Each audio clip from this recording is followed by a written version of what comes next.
Good day, class! Are you ready to learn new things? Well, today we will be tackling about intonation. So, as we go on, we will be encountering sample sentences. And the task is to provide or determine the correct intonation required by those sentences. Of course, to help us or to guide us, first we need to familiarize ourselves to two systems in intonation.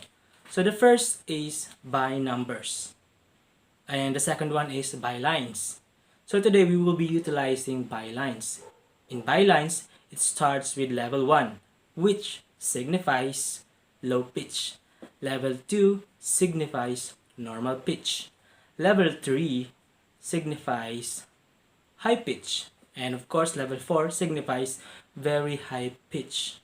So this will help us to identify correct intonation. But of course, before we dig in, I want you to list questions that you will be encountering as we go on, and we will try to hear those and provide sufficient explanations. And today, or at this moment, let's proceed to those sample sentences. So first, we have sample declaration of facts. So we have two sample sentences. First, the sun rises in the east.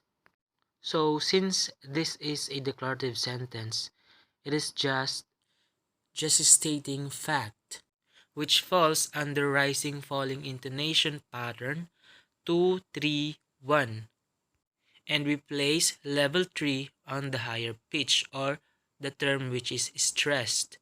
So we place the second level on the line the sun rises in, and the higher pitch in the word da, and east the lowest pitch. So the process will be the same as the first one.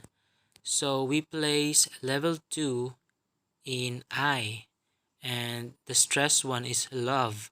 So we put there level 3, and U is the lowest pitch. So below are two sentences under command request. And since it is a command request, it falls under rising falling intonation pattern, which is 2 3 1. However, we place higher pitch to the first syllable of the last term. So the last term is paper. Look for the first syllable. There we put level 3 or the higher pitch.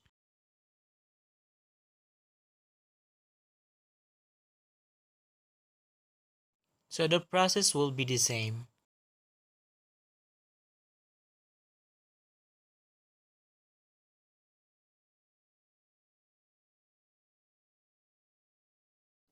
Next is questions not answerable by yes or no.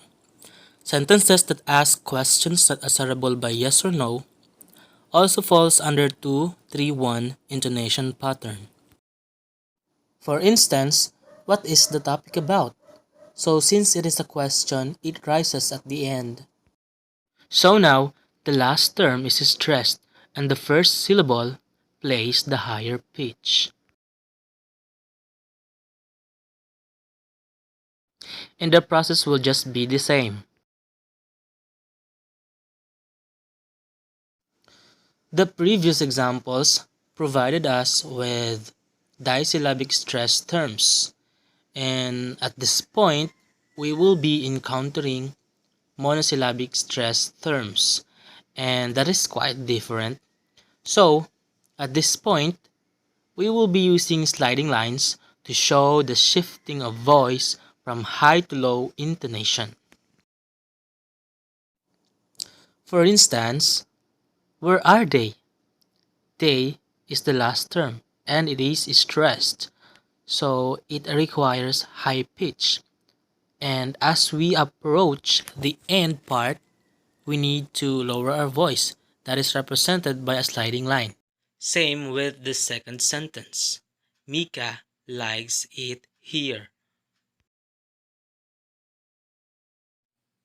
So let's proceed to questions answerable by yes or no.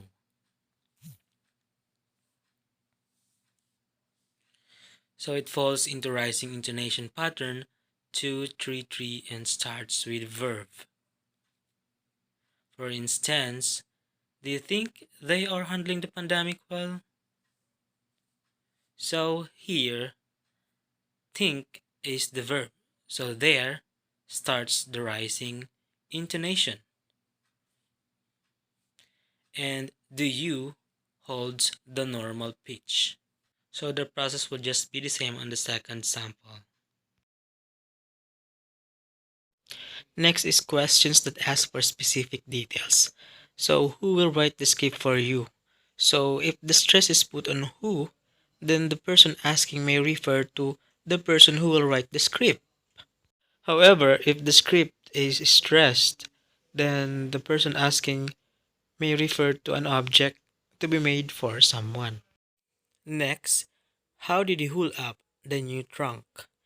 So, how is stressed, and the person asking is not aware on the process how the new trunk hold up. However, if he is stressed, the person asking is not aware who did the action.